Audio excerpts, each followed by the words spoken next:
Jared and I want to start with thanks for all the supportive messages and wishes for a swift recovery that we've received since we first tested positive for COVID-19 on November 28th. This virus does not discriminate. As much care as we take as individuals, we need to remember that beating COVID into retreat is a team effort. We all need to participate. We care about our fellow Coloradans, so anything we can share that protects our neighbors and other Coloradans against the very real consequences of getting COVID-19 is something we want to do. Maybe our story will help convince you to mask up and social distance and wash your hands.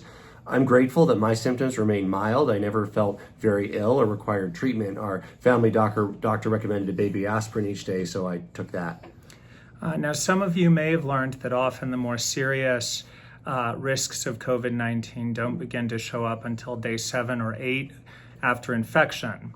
After several days of experiencing headaches, my improving symptoms were replaced with all over aches and pains, worsening shortness of breath, lower abdominal pain, and considerable fatigue. The breathing problems are what convinced my doctor that it was time for me to check into the hospital because these are often symptoms that predict the onset of more serious complications. We cannot give enough thanks for the doctors, nurses, hospital staff, friends, and family who kept Marlon and I and our family in your prayers during this really frightening time. My case could so easily have gone the wrong way if my medical team hadn't spotted a small problem before it had the chance to become a big problem.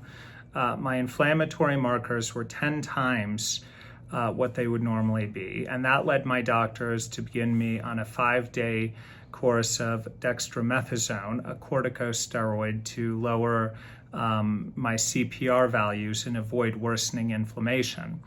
In addition to dexamethasone, I received a remdesivir drip once daily, but dextromethasone seems to be the medicine that made all the difference for me. For me, the hardest thing was that Marlon was away from our family without any idea of when or even if he'd be able to come home. And it was especially hard explaining to our 9-year-old and our 6-year-old why he had to go away to get better.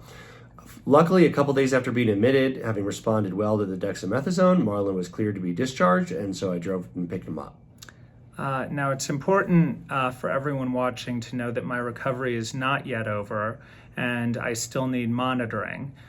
Thanks to a remote vital sign monitor, which you can see on my wrist here, my doctor can analyze my vitals remotely and pick up on discrepancies before they become problems.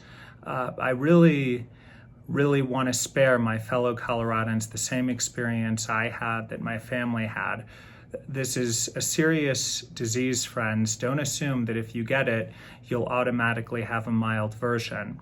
It's just not worth taking a chance when we have good tools at our disposal to avoid exposure.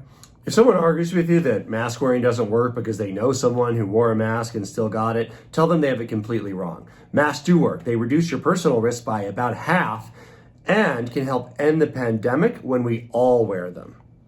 So do wear a mask when you're out in public. Wear a mask for yourself. Wear a mask for your neighbor. Keep a distance of 6 feet from others and think not only of yourself, but of your parents and grandparents and the thousands of frontline responders who are laying it on the line every day to take care of us. Perhaps most importantly, remember that COVID-19 is extremely contagious, and even the most diligent precautions aren't a guarantee against infection. But it's the best way we have to care for ourselves and others. I'm safe and sound at home, thankfully recuperating with my family. But our story could have so easily been different if I hadn't had access to care and a team of medical professionals rooting for me the whole time.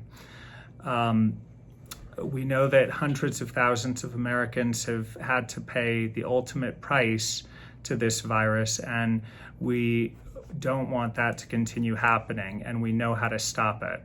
So please take care of yourselves and each other. We're on the verge of finally getting a handle on the COVID-19 pandemic. Vaccines are in sight.